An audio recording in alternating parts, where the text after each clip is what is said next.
Welcome to the center of the universe and the home of the 18-time Grey Cup champion Toronto Argonauts. This is the Xs and Argos Podcast with Ben Grant and JB. Welcome to the Xs and Argos Podcast. It is the free agency special. Ben Grant, joined as always by JB. We're happy to be back. We're enjoying our off season, as I'm sure you are as well. But we're happy to be back for the free agency special, the When the Dust Settles special. And JB, I feel like the dust has, at least for the time being, settled. I think the roster is now largely built. There are going to be some more additions, I'm sure, some more signings. But for the most part, I think this is what we're going to war with. And so let's go back through some of the things that have happened since we last spoke and since we last recorded a podcast. It was a week after Grey Cup.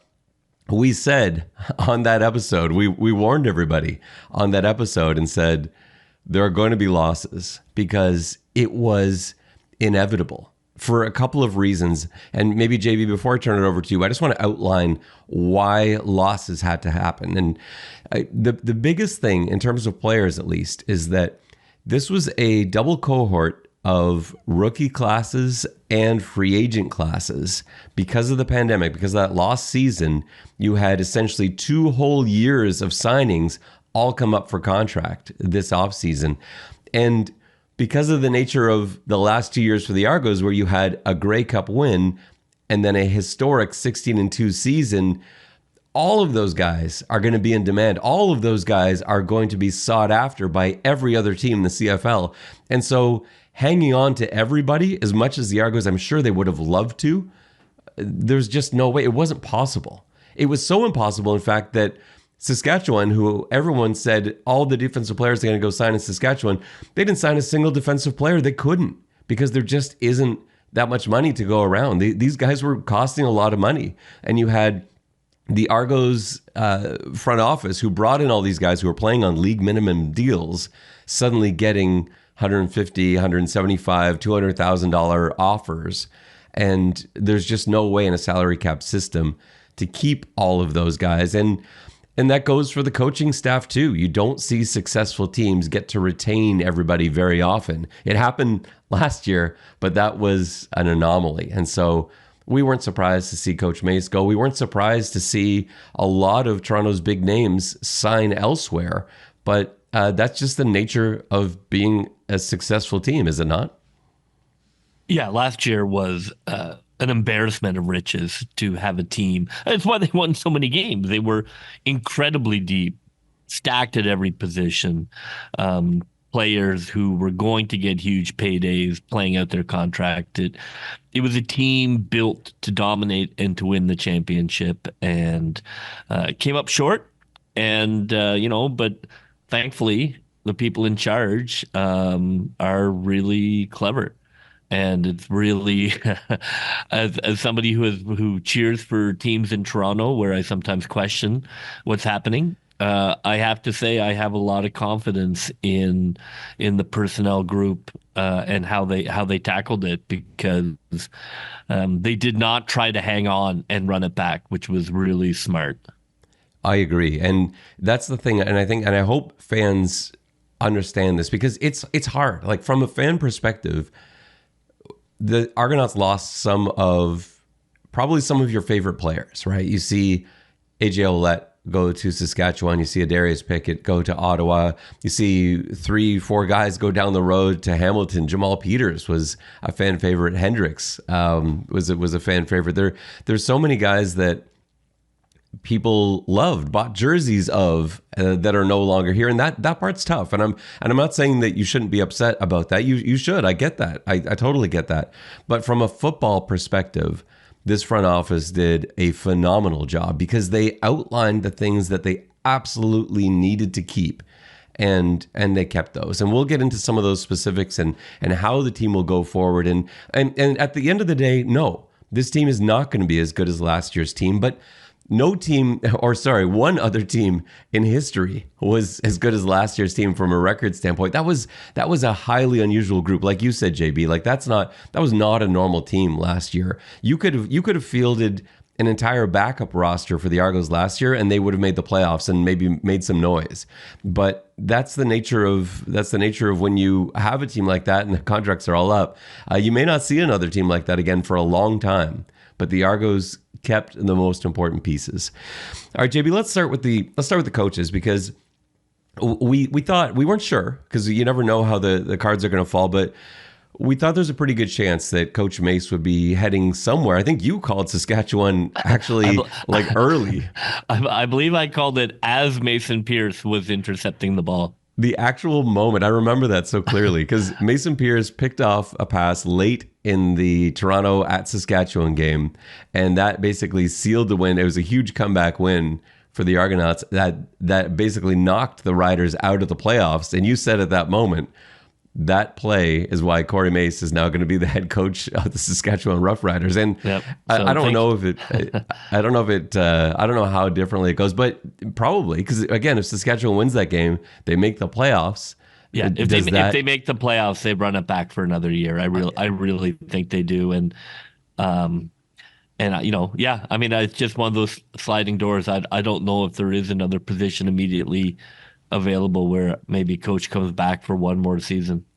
Yeah, it's such a weird thing. So you're saying it's all Mason Pierce's fault for being too good. I mean, I would say it's coach's fault for having put him in that position. I would say coach did exactly what he needed to do to get himself a head coach job. Yeah, and he earned it. He absolutely earned it. I think he'll be a really good head coach. Guys love playing for him.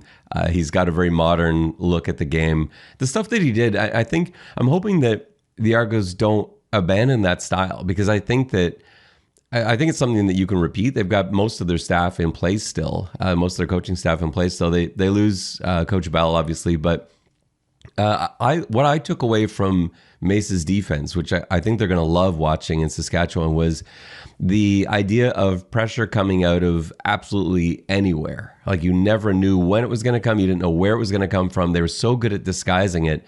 And he used his players in such a way where they could kind of play any position too. It was not unusual to see a linebacker, or especially a sandbacker, suddenly back deep in deep third or deep half, deep middle coverage. They would roll coverage around. And so quarterbacks were constantly confused. And so that's something I'd love to see the Argos continue doing, and something I think will become sort of a staple of how Coach Mace's defenses are.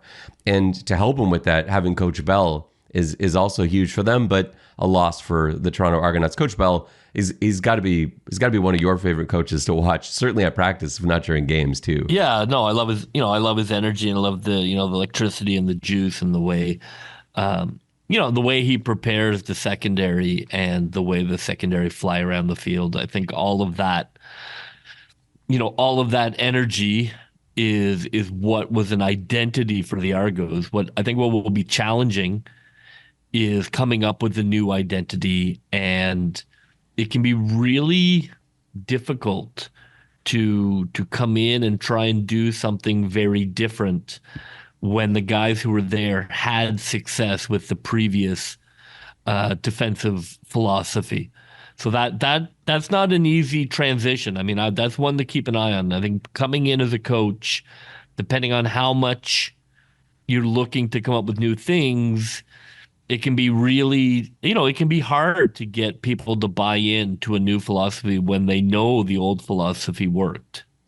And that's why I think it probably won't shift too much. And on that note, maybe we can shift to talking about the new coaches on the Argonauts. Bringing back former players is really cool. Dimitris Maxey doing the D-line, and Dominic Picard with the running backs, and a yet-to-be-named defensive coordinator, we assume, unless there's going to be a by-committee approach. But the thing is, I was actually pretty concerned about this, 3 or 4 weeks ago. I thought, it's getting so late, you gotta put someone in. Because my thought was, you're not going to be able to draw free agents without having a defensive coordinator. It's weird to assign a staff, but what that tells me is they know what's going on there. If you're hiring positional coaches on the defensive side of the ball, and you're confidently bringing in free agents who are also confidently signing with you, and not just anybody, some big names, some high profile guys that have been brought in, that's not happening if there isn't a clear plan in picture. So again, just like everything else with Pinball and company, you just have to put faith in the fact that they know what they're doing. They've proven that for every season since the pandemic. And so at some point that will become clear. That doesn't mean it's not something that you should worry about. I think it's still worth monitoring. You're replacing two excellent coaches and potentially a system, an excellent system.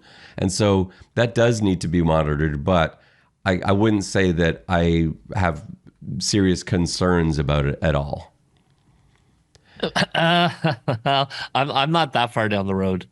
I do have faith, but it is worrying that now, like, if they have somebody on the hook and they're just waiting for something to clear, I think that's great. If they haven't decided who the defensive coordinator is yet, I am a little concerned about that. I wouldn't say that I'm all the way in on that. I do love some of the moves, and we'll talk about it.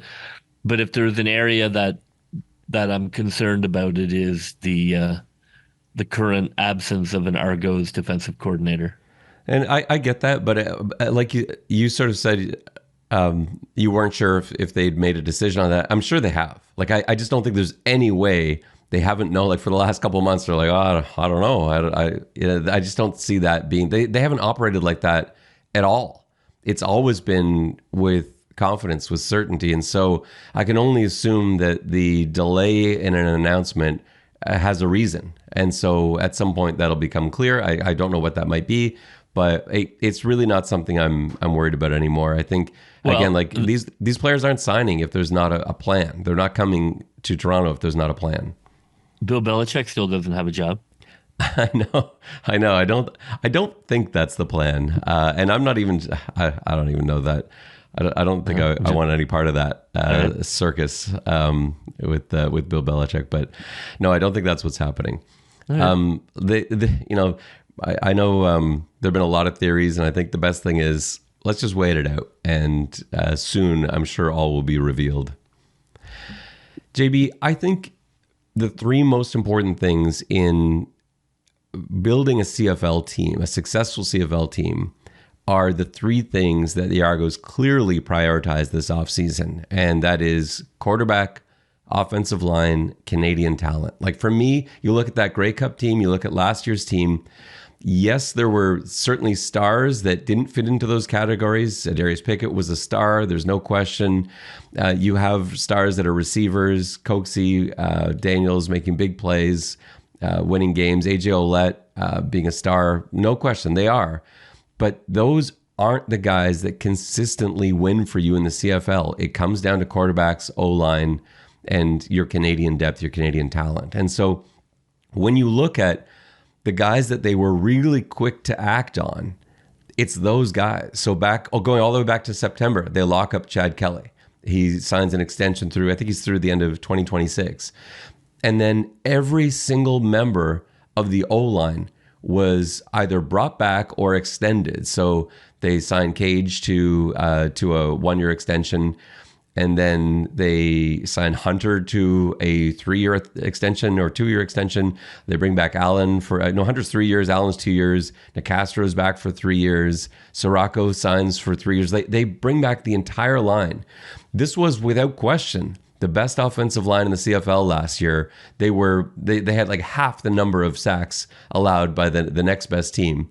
And we saw how well they ran the ball. Not just AJ Ouellette. You had Dan Adeboboye running for 7 yards a carry. They moved bodies around. And so you've got those two groups back. And then they went about taking care of the Canadian talent. And I would suggest that they may have more Canadian talent this year than they did last year. And last year's was it was almost embarrassing how much Canadian talent they had compared to other teams. But bringing in guys like Tunde Adeleke and other guys that we'll talk about, like this is a powerhouse Canadian talent group. And so would you agree with me that those three staples above all else is what you got to take care of most before you address the other positions? Well, I think that's just smart personnel, right? I think, especially in Canadian football, like it's such a, for football fans who sort of are just general football fans, there's such an aspect that you don't have to think about. And I agree, the Canadian talent on the team is really good. Like they have incredible flexibility. They are not tied into, well, this guy's going to have to start every game, or we're going to have to make do with this guy. Like they have moves they can make because they have more Canadians who can play football than they need, and like that is not always the case. So let's go through some of the big moves that were made, some of the signings, how guys might be replaced, where we sort of see potential problems, concerns. Maybe we can go through positional groups by level of concern. But I think it all started with the trade Curly Gittins Jr. for Jake Serezna. So Serezna coming from the Edmonton Elks. He was listed often on their depth chart as an end. He's a little bit of a hybrid lineman. You can kind of do whatever with him. He can play that end spot, but he was lined up inside a lot too. And I see the Argos as lining him up inside. They've got just so much talent on the defensive end spot that you have to see him kind of being pushed inside, at least most of the time. But he allows you to twist and do all sorts of stuff like that. Some of the criticism I heard about this trade is that you're not getting a Canadian back. So you're trading away a good Canadian receiver. Curly Gittins Jr. was one of the best Canadian receivers going back 2 seasons. Didn't quite have that same level last year, and then he got injured in September and wasn't able to come back from that. Are you happy with that trade for an all-star defensive lineman, even though he's not Canadian? Yeah, I think it's a terrific trade. I think that it didn't. I'm sure they wanted to keep Hendricks, but Hamilton was keen to sign everybody who wore a blue shirt. So they probably knew that was going to be an issue. I think it's just smart personnel coverage. Sometimes quarterbacks and wide receivers just don't gel, and it just didn't seem to gel with Kelly. I think from a Canadian wide receiver position, of course it is a little weakness, but we have players who can be fine, but we've added a defensive line star. I'm okay with that trade all day. I don't think it radically affects what they're going to do offensively, and I think it does give us a real. Well, I mean, it basically takes away any of the sting of Hendricks leaving. And I think a couple of things on that. This is one of those rare trades where I feel like both teams win, because you've got McLeod Bethel-Thompson, who's going to be quarterbacking in Edmonton, right, and he's got his guy, right? Yeah, he and Curly were just like this, and so that works for them. Don't think those two facts are unrelated. I know. That's all tied together, of course, and tying in the Hendricks thing too. This is the management again seeing into the future a little bit and saying, look, if we lock this up, if we make this deal, we have Serezna in place. Then now that means we don't have to necessarily break the bank to keep everybody, because we've got a little bit of wiggle room. We've got some flexibility. And then, when Hamilton's offering a lot of money, you have the option. You don't have to match, and that can give you an opportunity to spend elsewhere. So I thought that was a really, I wasn't expecting that deal to start the offseason, but it was, I think, a pretty shrewd move from both clubs, and it set in motion a lot of really intelligent moves from the Argos front office. So let's go through some of the guys. Maybe let's talk about who they brought back, because I think there's an impression that the Argos did not bring anybody back. They lost everybody, and it's just not the case. Like, they lost some big names, but for the most part, this team is back. You look at the offense, AJ Ouellette is gone. Everybody else on the offense is basically back. There's that one spot, there's the Cam Phillips spot, the R receiver. They've got a bit of a hole there, but that was a bit of a rotation anyway. They didn't really settle on who that guy was all season, so they brought in a ton of Americans to play into that spot. But here's who they brought back. So Dejon Brissett is back, Isaiah Cage, Maurice Carnell, Jack Cassar, Darius Sirocco, DeMonte Coxey, Dylan Giffen, Harlemano's back, Harry, Jonathan Jones, who's going to have a much bigger role this year, Benoit Marion, Wynton McManus. That was a huge signing. I want to talk about that a bit more later too. Tommy Neild, who really came into his own, and he kind of made people, I don't want this to sound the wrong way, but he sort of made people forget about the loss of Curly Gittins Jr. because Neild was playing so well. They were getting way more production out of him than they had from Curly in the Chad Kelly era. And then they brought back Sindani, who we saw at the end of last season and played really well. And then CN Power, Sean Oakman was brought back too. So that's a ton of guys that they retained, not just the guys who weren't up for free agency, but those guys were, and they brought all of them back. And so we talk about maybe some of the losses and how we might replace them. Well, let's look at where the losses were. So on the defensive line, we talked about Hendricks already. You lose Hendricks to Hamilton. They also lost Barlow to Hamilton. And I feel like Barlow might be one of those guys that a couple of years down the road, you're like, man, I wish the Argos had found a way to keep him, because in limited action, he was the second on the team in sacks for Toronto, and he didn't have nearly the number of snaps that anyone else on that D-line had. He just knew how to take advantage of his opportunities. And so he could be a guy who, given full chance to start and to play in Hamilton, maybe if he's on that sack leaderboard, maybe that's one where Toronto's like, man, I wish we'd found a way to keep him. But they're signing him based on potential, and that wasn't really a luxury that the Argos had. So those are the two guys on the D-line that were lost. We talked about Gittins already. On the O-line, Darius Bladuk ends up in Ottawa, but a player that didn't play all of last season. I love Bladuk.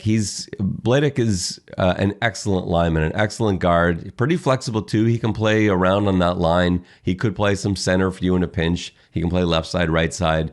So that is a loss to Ottawa, but it's not a loss from, like, if he's healthy this year, I don't even know. I'm not sure they change anything up anyway. So that seemed inevitable. And then Trevion Tate ends up going to Calgary, and he's going to get a chance to start there instead of backing up Isaiah Cage in Toronto. That made sense for him, for Calgary. And Toronto obviously is not going to match the contract of a starter for someone that was going to be a projected backup. And then we got the defensive backs, and that's a bit bigger. You've got Adarius Pickett going to Ottawa and Jamal Peters going to Hamilton.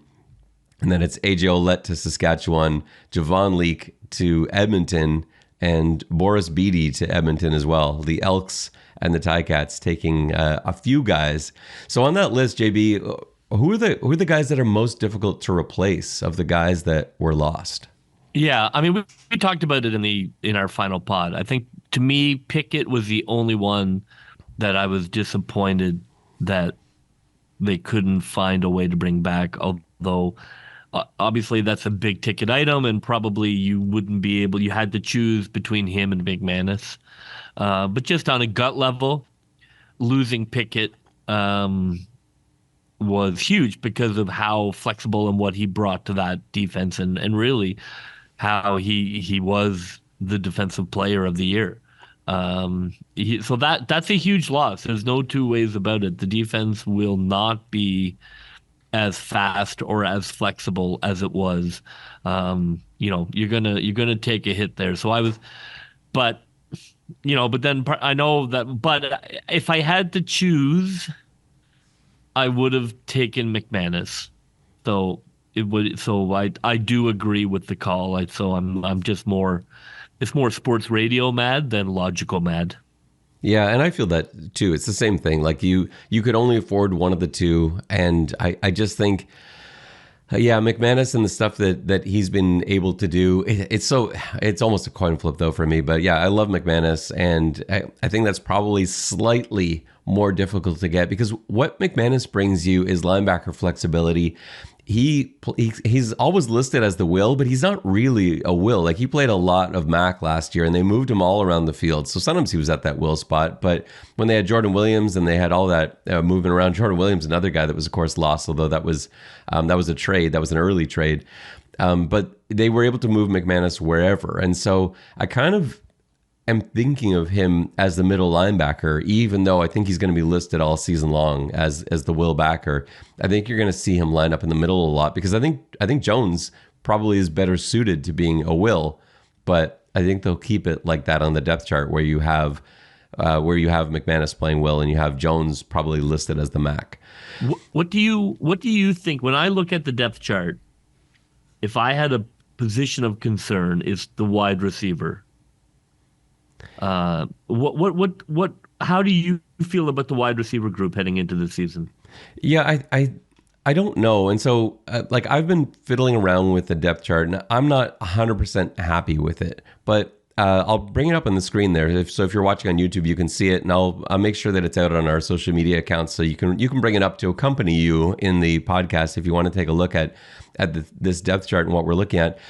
Receiver is interesting because for me, it's basically everybody's back, but that one position. So at the X position, you've got DeMonte Coxey, and at the W, you've got Devaris Daniels. So the boundary side is the same as last season. On the field side, it's two of the three of Ungerer, Neild, Brissett. So two of those three guys are going to end up starting. I think it's probably Ungerer out wide, Neild inside, and Brissett getting a lot of time in there too. They played a lot with three Canadian receiver sets, especially late in the year. So that side of it's okay.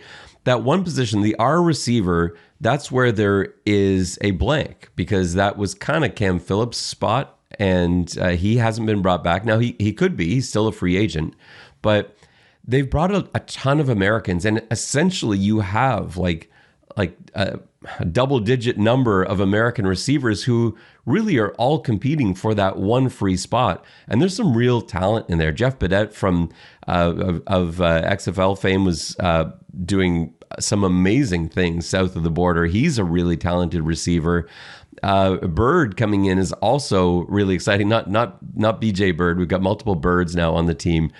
Jordan Bird, who's a really exciting guy. And the way I put up this depth chart, I sort of put into that spot the shiftier guys. So we've got Malone, Scarver. Those, for me, like that's, I think that's what I want in that position to go along with some of the big bodies you've got elsewhere. They can put Neild and Brissett, those big bodies out there, Coxey, Daniels, all big receivers. And I think that other spot you can use for your faster guys. And so I don't know who it's going to be, but I know one of those guys will come to the top because you can find American receivers. You can always find American receivers. It's not always a hit on your first guy that you bring in. You might have to bring in a bunch, but they brought in a ton of guys and they're only looking for one spot. One of these guys will hit and be sensational. And so I'm not worried about that. I don't really worry about DB that way too. Like you can find American DBs. There's so many. Like every year, 300 D1 DBs come out of college football that don't have an NFL job.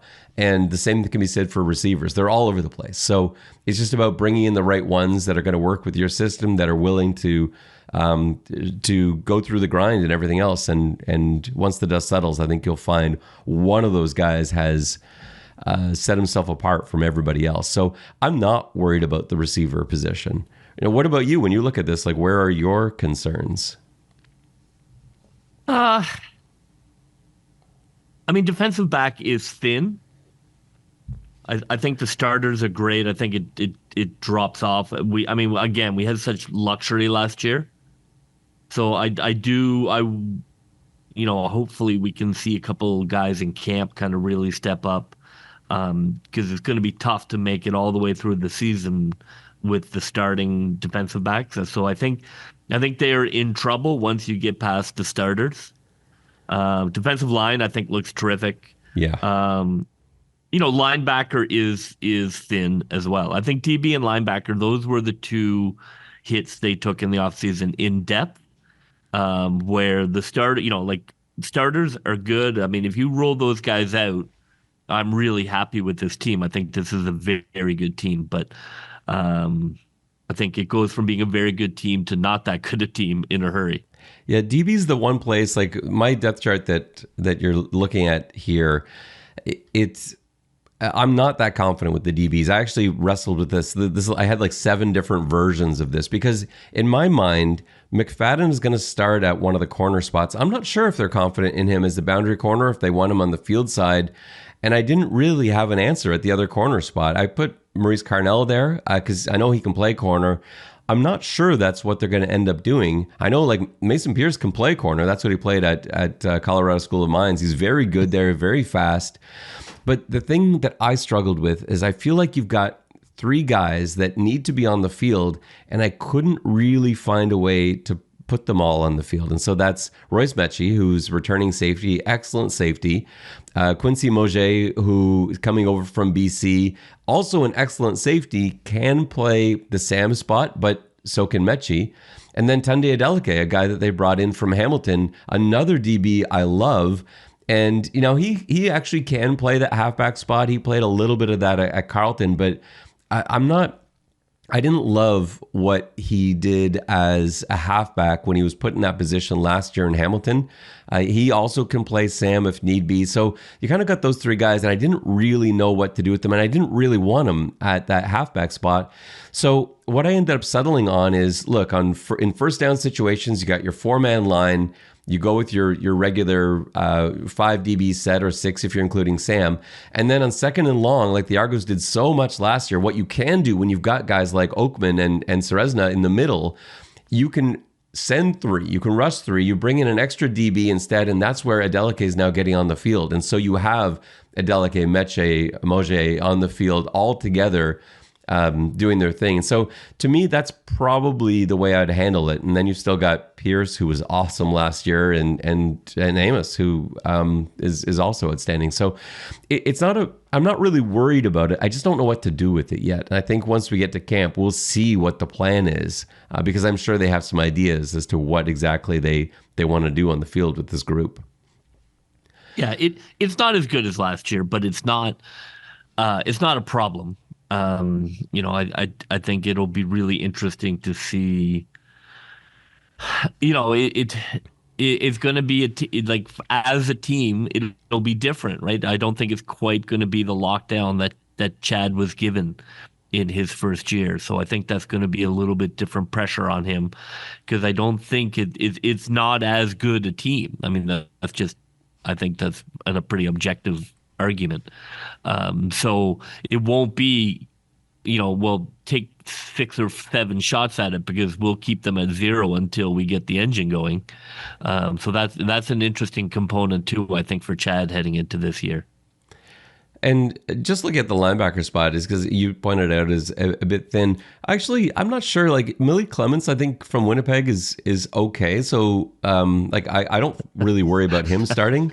Wow, that's quite a. I know it doesn't sound like an endorsement, but I mean like a compliment. But if he has to come in as pause is okay. All right, well then I stand corrected. No, I mean like compared to Wyndham McManus, they're not the same guy. But Clements is perfectly fine in there if he had to start a few games. I wouldn't worry about it. It's not a position of concern. Okay. Mm-hmm. And after that, it's pretty much all the guys that were backing up last year. So it's not really. I don't see it as that. Well, to some extent. I mean, Jones is moving up to starter. Yeah, but I don't feel like he's out of place there. I think he could be a starter. No, I agree. I just think. Yeah, I mean, I would just say, like, I would love to see one more guy in the linebacker room who I felt could be a full-time starter, but that's obviously a luxury. And there are still 5 guys that are unsigned that are still out there who could come back. So you got Robertson Daniel, who I think now if Robertson Daniel were to come back, that would make it a bit more clear for me in terms of what I'd do, because I'd probably put Robertson Daniel at that Sam spot. Yeah. And it would mean suddenly you've got a tremendous amount of depth somewhere. Or to be honest, he could actually play corner as well. So yeah, that's huge. I mean, I hope he's up for it. I think that would really solidify. He's one of those like lock-in positions that would suddenly make everything work. Yeah, and Robert Priester's another guy I would love to see come back. Shane Richards on the O-line, like he was. Remember, like last season, preseason, until he was injured, he was playing so well. They had him out at that tackle spot too. Twisted his ankle in that preseason game, and that was just such a turning point. And then Tiggy Sanko, I don't know if Tiggy's going to end up coming back, because they've got so much global talent on the roster now. Bringing in Hansen, and there's so many different ways they can go for global talent. That's really not an issue for them. So I'm not sure we see Sanko back, but those guys are still out there. JB, before we get to our next segment, I've been asked to explain, because I've been pretty adamant on both the the radio shows that I've gone on and on Twitter as well, that the Argos will be okay not having AJ Ouellette. And a lot of people want a full explanation as to why I think that, because they saw what a difference maker he appeared to be last season. And so I know you can add in when I'm maybe done my, this is not really a rant, but when I'm done this little segment, you can add on to this, because I think you and I are of similar beliefs, but not exactly. And so let me explain to you why I think it's going to be okay without AJ Ouellette. So first of all, a lot of people that believe the way I do about the running back position often are mislabeled a little bit. They're called people that believe running backs don't matter. And that's not what I mean by this. I'm not saying running backs don't matter. I think in high school, the running back is maybe the most important position. If you have a dominant running back in a high school football team, that single player can elevate your entire team and win championships for you. In college, you still see it as well. Even D1, if you have an elite running back, there are guys on the other side of the field that just are unable to tackle him. And you can set it up. You can use your X's and O's to isolate guys. You can find a way to make sure that running back wins you football games. So in high school, you might have like 6 or 7 guys on defense that simply cannot tackle your guy. In college, there's 2 or 3 guys on defense who cannot stay with this running back. In the pros, it's a whole different thing. Everybody is capable of bringing down everybody else. Everybody on the defensive side of the ball is elite. And if you look at the CFL running backs, all of those guys are elite athletes. They are among the best athletes in the league. That's not at all what I'm saying. You look at AJ Ouellette, you look at Brady Oliveira, you look at Kadeem Carey, like these are outstanding athletes, and they can do amazing things that nobody else can do. And so when people say like running back doesn't matter, they're not saying like, if I was playing running back for the Argos last year, the Argos would have lost pretty much every game, because it does matter to that extent. What running back doesn't matter means is the difference between these professional level running backs, those 9 starting running backs, those 9 elite talents, the difference between them isn't that great. And the difference that there may be, because I do think AJ Ouellette is a better running back than most of the other backs in the league, but that difference isn't enough to account for the difference in wins and losses. It is between him and me, but it's not between him and the next guy up on a CFL roster. And so that's not why you're winning or losing football games. The stuff that's going to happen on the football field, there will be no difference between AJ Ouellette and Kadeem Carey and Dan Adeboboye. They're fantastic athletes. Those guys are elite. They are amazing running backs. They're going to do everything that every other great CFL running back does. It's the line that is really going to allow them to do it. And so again, it's not the position doesn't matter. It's that when they're all that good, the differences between them are really small. And yeah, I think. Sorry, go on. I mean, I think the fantasy mindset for those, I mean, most people are involved in fantasy, makes it kind of easier to understand, right? That the difference between the best running back and the worst running back is just minute, as opposed to the best quarterback and the worst quarterback, where you have a significant difference. So therefore, running backs are largely interchangeable. Yeah, and to look at it too from a championship standpoint, like you look at some of the best running backs of all time and the teams they played for, like my 2 favorite running backs of all time in the NFL, Barry Sanders, Bo Jackson, each had 1 playoff win in their career. You look at Super Bowl winners, is it because of their running back? Is it because of their ground game? Again, I'm not saying that it doesn't matter. It does matter, and these are all elite athletes. But to think that AJ Ouellette leaving to be replaced by Dan Adeboboye and Kadeem Carey is a disaster is simply not true. Like Dan Adeboboye is a fantastic running back. Kadeem Carey has proven it, and he's a veteran who's coming in with experience. Where it does matter, and the one place where I think Toronto's okay here, it really matters in terms of pass protection, especially in the CFL. AJ Ouellette is very good at that. He's a great pass protector, but so is Kadeem Carey. Dan Adeboboye, I wasn't sure about it coming out of Bryant, but you could see last year in practices and in the limited opportunities he had in games, his pass protection has improved significantly, and I have no concerns there at all. So those guys are going to be great, catching the ball out of the backfield, pass protecting, doing all those things. The one area I am still wondering about is the energy, because you've talked about AJ AJ Ouellette's energy. You've talked about how he's able to hype up the team and just sort of get them into the right state of mind. Are you worried about that being maybe a void and that being something that is harder to replace? Yeah, I mean, exactly. When I wanted to sort of addendum to the interchangeable argument is there's no doubt that a team is more than just the collection of talent, that some teams gel and some teams don't, and some teams have an identity, and some teams just never develop one and they're not able to get it together. I thought Hamilton was incredibly talented last year on paper, but for whatever reason, that team just, there were some reasons from the quarterback, but as a team, they just were never able to kind of get on the same page and have the same energy. So I do think that's a legitimate concern when you take somebody who was kind of the heart of the offense, in a lot of ways, in terms of the edge that he brought and the physicality that he brought and his commitment to winning. I don't think that can be underestimated. I think those are big. I don't expect Carey to come in and be Thor. He's going to do his own thing, but that is a loss. I don't think you can get past it. It is, even though we're being quite positive, it's not a disastrous, Titanic hitting an iceberg loss. But I think from the coaching perspective, in terms of the offense having an identity and an edge, that's something they're going to have to look to in terms of, it'll be more on Chad to be the identity creator of the offense.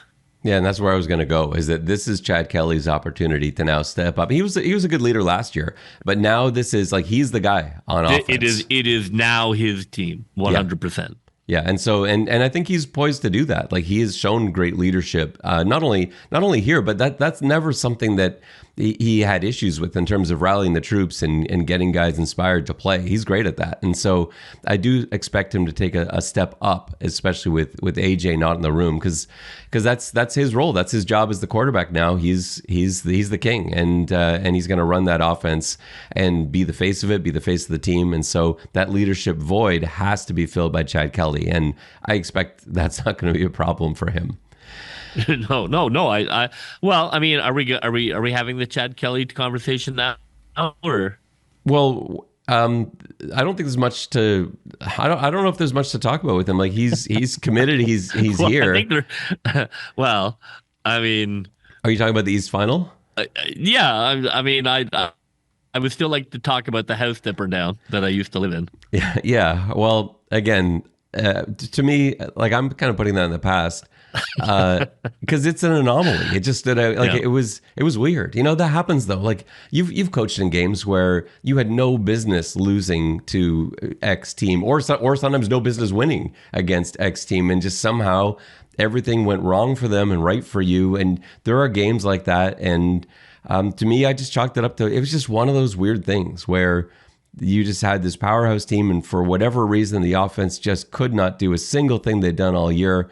But I'm not worried about Chad Kelly in big games. Like, he's played in big games. He's played in front of 100,000 people. He's been there and he's won those games. He came in and finished off the Grey Cup win for the Argonauts. Like, this is not a guy who folds under pressure. Like, if he had a history of that, then I might be worried. But he hasn't. I'm interested to see. I mean, I think that it is scar tissue, and I think that is useful for players to have a little bit of that. I think it helps create greatness. But I am interested to see. I mean, if I were going to go, training camp questions, question one to me is Chad and where he's at, and how he is processing that game. I don't think we've quite gotten into that with him in terms of, he talked after the game, but really now with the offseason behind him, how does he feel about that game? What does he think about it moving forward? And I haven't talked to him about that, but I would imagine just sort of knowing the competitor he is, he's looking back at that game as the driving force behind everything he does. Like every weight he pushes, he's remembering that game, every rep that he takes. To me, just based on how he's wired, that game will motivate him until he gets past it this year. And so that's kind of how I see it. And again, not something I'm particularly worried about. Let's transition to taking a look at some of the new guys that were brought in, some of the guys we don't know, because there's so many new names on this list. There are a couple guys I'm really excited and intrigued by, and some of the guys that are going to have to be looked at to fill some of these holes. So we haven't really talked about like the loss of Boris Bede. Is big. We both love Boris Bede. You had him as one of the guys that you said the Argos need to resign, and I agreed with you. But I didn't really realize that Haralahu was going to be available. And Lirim Haralahu, who is a multi-all-star, a Grey Cup champion with the Argonauts, 4 years in the NFL, bouncing around, and I think only missed one field goal over that time, hit every extra point, is an outstanding kicker. The advantage, the reason that position is actually an upgrade in my mind is that he's Canadian. And by Boris Bede, even though it's ridiculous, and I still have no idea how Bede's classified as an American, being a man from France who went to school in Canada, but he's an American on your roster. And so to have Haralahu take up a Canadian spot instead of an American spot is huge. He can punt if need be, but obviously they're going with Haggerty as the punter. But again, in case of an injury, a hamstring issue, whatever, you know that you have Haralahu who can do that. And his average is just about the same as Boris Bede when it comes to punting. The loss is kickoffs. Boris Bede is the best ever in kickoffs in the CFL. There's no one close to Boris Bede. And that was sort of a weapon in itself. And to me, that's the only loss, but I will take it in exchange for getting that Canadian starter. It's not Canadian starter, sorry, getting the Canadian roster spot and fulfilling the Canadian roster requirements. So for me, I'm not concerned about the special teams from that way. And you got to feel pretty good about Haralahu in terms of other guys. I didn't see anyone else out there, and then suddenly he came in. You're like, oh, okay, well that's going to be okay then. Yeah, he's a veteran kicker. I think that's just good management. I think Bede was fantastic. He was he was in some ways the kind of the face of the turnaround for me. You know, that he brought a professionalism and a skill to his position that was badly needed. And the whole team kind of really changed with him. So I will always kind of think of him fondly as a leader of this this era of Argos, as opposed to the red-black competitor era. And there's nothing like watching him at practice, whether it's like booting field goals out of the stadium or playing corner on the scout team. Like he's such a good athlete too. He would sometimes play quarterback for the DBs. Sometimes he'd lined up as a corner on the scout team, and he's like trash talking receivers as he's playing cornerback. Sometimes he's playing inside as like a nose and still giving the O-lineman a hard time. They're like, get out of here, Boris.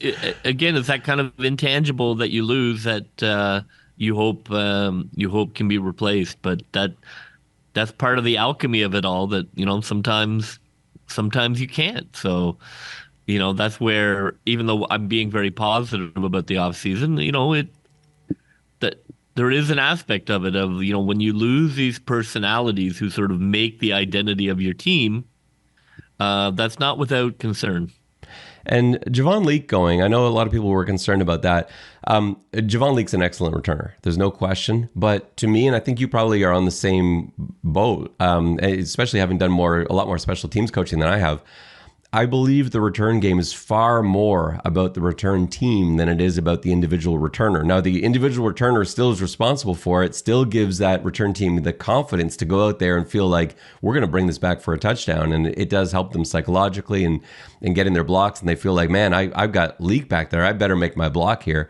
But I think some of the guys that they've brought in, and we have no idea how this is going to work out, but you've got guys like Bird who are really exciting returners. Scarver's an interesting guy who Scarver tied the NCAA record for kickoff return touchdowns at 7, which is just a phenomenal number. And so a guy like that, I want to see. I know he had a little bit of a chance in Ottawa, but I think he only returned like 3 punts, and that wasn't really his thing. I'd love to see him back there. McMahon, of course, back. Another guy I'd like to see. So Leake, there was a mystique about him for sure. He's a great returner, but I think that they've actually made their special teams unit better, bringing in guys like Exame, like Hansen, these guys that are going to sort of fill out that special teams unit, and bringing guys back like Kassar, who's a special team stud, and we know Adeboboye, what he can do out there too. They have so many guys. I actually think there's a chance for this return team to be better than it was last year, even with Leake's historic season. So that's not an area I'm really worried about. And I assume you're on the same page. Yeah, I mean, you look at Montreal, and where they, like most of their team they picked up in September. This is the CFL. These are replaceable people. Yeah. And are there other guys that stand out to you that you're kind of interested to see in camp, where they're new Americans that are coming in that we don't know much about, and you start looking at their... For sure. I mean, obviously the wide receiver, I'm really curious to see if they can add somebody twitchy, somebody fast. That is that has been an issue for the Argo wide receiver room, and kind of the thing that they're missing. So I would love to see. I mean, I'm really curious to watch these guys, and to look at the to look at the defensive line, like Parrish on the defensive line. I think is going to be fantastic. Yeah. I mean, his measurables are ridiculous. Unbelievable. His Unbelievable. Tape, I mean, he is the classic example of a guy who just is not built like the Hulk, so he can't play in the NFL. But his elite athleticism, it just jumps off the stats. He goes almost drill for drill with the number 3 draft pick in the NFL in 2023. Yeah, you mean like combine numbers, right? Yeah, when you come to his 40 and his 10 split and his bench. I mean, I'm really excited about Parrish. He's going to be number 1 on my list of people to see, to look at what his first step looks like, and how well he handles himself in the, as a defensive end. Suddenly you're playing in this Olympic swimming pool, and so you're not really in a phone booth anymore. So to see how that looks, but I'm really excited about him as a prospect. Yeah, and we're talking about some NFL draft picks, like him from I think it was last year that he was drafted too, wasn't it, or 2 years ago? Yeah, not a free, right, 7th round. I mean, yeah. that is an absolute rubber stamp of. Well, I mean, he looks it. I mean, I really think that he just simply isn't built to be a superhuman, which is what you need to be in the defensive line in the NFL. I think that's perfect for the CFL. Is we will take the mortals and use them effectively. Well, that's the big, I know on the 3 Down podcast, they were talking this week just about the difference between CFL, NFL guys. And what they said is, like, NFL, they have a level. There's just this level of superhumans that are better than everyone else in the NFL too, but you just don't see guys like that in the CFL. Those superhumans never make it to the CFL. That doesn't happen. Those are your Justin Jeffersons and Jamar Chases and guys like that. Yeah. They're just you look at different. NFL linemen, they're doing his measurables with 20 extra pounds and like 2 extra feet, and you're like, okay. yeah and we don't get those guys, but the other guys that are there, the difference between them and the guys that are here are really small things. Like in the case of Parrish, it's arm length. It's a couple inches of arm length. That's basically it. If his arms are 2 inches longer, he's in the NFL. But that's the nature of how the measurables go. And they look at that from his position and say, well, if you can't extend, then you can't shed. And if someone gets their arms extended on you, you're just, stuck there swatting at nothing. That's of no use to me. And so they try to change guys' positions around and try to make them things they're not. And that's why sometimes you see these guys get up here. And another guy, you got JJ Whiteside, the receiver, former 2nd round pick, I think. And, he was a Stanford guy. He bounced around the NFL a little bit. He'll be up here. He's an interesting guy to watch too. So, from receiver to D-line, there's a ton of really interesting guys. Bell's another guy that I think might be a really interesting guy too. Selfishly from our perspective, like, last year's team was so clearly stacked that even in camp, obviously we were excited for Stiggers, but you look at you looked at that team and you're like, it's hard to sort of offer commentary on this monolith, where I think this year there's going to be more debate, more question marks, more flaws, which is more interesting to me. Yeah, for sure. And it'll give us more to do in camp, because like you said, last year, it was like on day one, we're like, well, Qantas Stiggers is really good. Like, this guy's really interesting to watch. But for everyone else, we're like, I don't know if anyone else has a chance to win a spot, because we already know who the entire roster is, because they brought everybody back from the Grey Cup except McLeod Bethel-Thompson. So, that to me, that is something that will make camp very interesting. One last thing I just want to talk about, and looking at this depth chart again, the Argos made a signing yesterday, bring in Dare Rosenthal, which I actually thought was huge. I want to talk about that briefly, because when I started putting this depth chart together, I only had 2 tackles, Isaiah Cage, Dejon Allen. That was it. I didn't have other tackles on the roster. And yes, Ryan Hunter can play tackle. Yes, Gregor McKellar, Vandal was a tackle in college. Giffen too. Like, those guys have played tackle at a different level, but there weren't really, I guess, if one of them were injured, Cage or Allen, you'd probably have to move Hunter over there. But now bringing in Dare Rosenthal, that makes me feel a lot better. Like, this is like, a left tackle that's playing with Joe Burrow in that 2019 LSU national championship team. Like, he's an outstanding tackle, an outstanding left tackle specifically, but he can play both sides of the ball. He ended up, he ended up at Kentucky, I think. But yeah, he can play football. And so him coming in, I thought, was a huge signing, because we talked about the guys that you can find and the guys that you can't.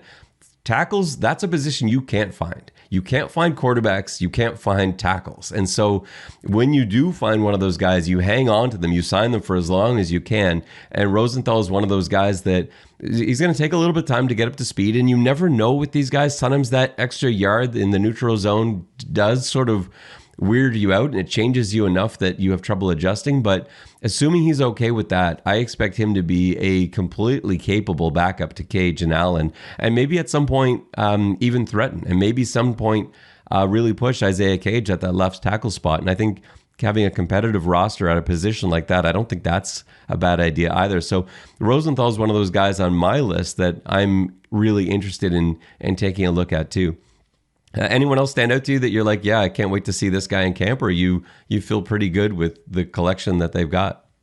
Well, after hearing he's okay, I can't wait to see Clement run around. Yeah, well, Blake Clements, like we saw him last year in Winnipeg. You have lit a fire under me under him and as the backup linebacker. So apologies, I'm excited to see him live up to full apologies to Malik Clements, because I know the first time I talked to him, he may ask me if he's okay. That is not what I meant. And so what I mean by it is a guy I'm not worried about bringing in as a starter. But he got time. Like, he got a ton of time in Winnipeg last year, and he's been a relief. He's a player that I think he's Jones. He's playing the Jonathan Jones role of last year, and I think he's a really similar caliber of athlete. So I would say I am interested in Carey. I think that he has tread, and sometimes you just see that it's just not there anymore. So I am curious to see what's there, because you can tell, like, there just has to be there has to be a gear. Otherwise, sometimes you're like, yeah, like you get a little sort of Andrew Harris. I'm not saying Andrew Harris of last year is Carey, but you could see how Andrew Harris last year it just wasn't the same. So I am curious to see him in camp and kind of see where he's at with his quickness. I would like to see a committee approach from the three, because you got three really different backs. Like if you've got Carey, Adeboboye, and McMahon, all three of those guys, like that gives you a headache as a defense where you're like, wait a second, which guy's in here? And you've got them all sort of playing interchangeably. They can all run the same plays, but they all run them a little differently. And so I love that. Like you talk about thunder and lightning, we got like thunder, lightning, and I don't know, really cloudy, whatever the third option of that is, extreme wind. Having three different looks in the backfield, I think like that's what I would be pushing towards, because I don't think you want Carey to be the bell cow. And I think having those three guys is perfect. And I think, look, that's a great radio call where is it getting cloudy in here? Like that. I think that really sort of captures the excitement of the running back coming through. Thunder, lightning, and very cloudy. It feels like the sun's about to be blocked. This is why you are the nickname guy. And I just say things. Last thing before we get out of here. 3 Down Nation had the Toronto Argonauts ranked number 1 in their first power poll of the season, power ranking of the season. Sure. The CFL brought theirs out today, and they had the Argos at 5. So in a 9-team league, 1 and 5 is a pretty big gap. JB, where do they belong? Where should they be? Did one of these publications get it right, or is it somewhere else? Well, I always raise an eyebrow at anything 3 Down says about the Argonauts. To be honest, I'm part of 3 Down. I was in on that poll. I know, and just so you know, I didn't actually have the Argos first in my response, but obviously it was overwhelming because they ended up 1. I had the Argos 2 in mine. I haven't sat down and got 1 to 9, although. I did suggest we would, but I guess we'll have that coming up. That'll come up. I don't think 1. I don't think 1. I think that there are still question marks. I mean, Winnipeg is still a huge pain. And I think that Hamilton has the potential to be something as the Hamilton Argo Cats. I would probably have Toronto like 4. 4? That seems low to me. Who do you have ahead of them? Maybe 3. Maybe 3. I don't think, even though intellectually, sort of academically, I admire what the team did and I understand the tough choices that were made. However, the team is not as good as it was last year. The team did lose talent. Like on the whole, the team is, I would say, slightly less talented than last year. So I think if I had them 2 last year, I think they'd probably drop 2 spots for me. I think I have them too, and it's just because I want to see what's happening on the defense. There's some questions there. I think the offense will be great, but the defense won a lot of football games for this team last year, and I just need to see it. And it was a little bit like last year where in our preseason poll, I had the Argos 2 last year at the beginning of the season because I needed to see Chad Kelly. I wasn't sure. I felt pretty confident, but I wasn't positive until I saw a few regular season games. And so that's going to be the defense's role this year. Let's see them run a few games out there. How do they look? I'll change to 3. I think 3 is reasonable. All right, that's fair. And I know we didn't plan this segment, but I think after some careful consideration, I can live with your Argos at 3. That makes sense to me. Well, that will just about do it for us on this free agency special. We're not back with our regular weekly podcast for a while. Our next one coming up, we're going to have a pre-draft podcast, and then we will have a post-draft reaction podcast. And then shortly after that, we get into our weekly pods where you can count on us twice a week and then once a week on bye weeks. So that is something to look forward to as we start preparing for the draft. I've got a lot of draft work to get into. I like this time of year, and it feels like we're getting closer and closer to CFL football. Well, that will just about do it for us on this Xs and Argos podcast, free agency edition. For JB, this is Ben Grant saying so long, and may all your pre-snap reads be good ones. I'll see ya.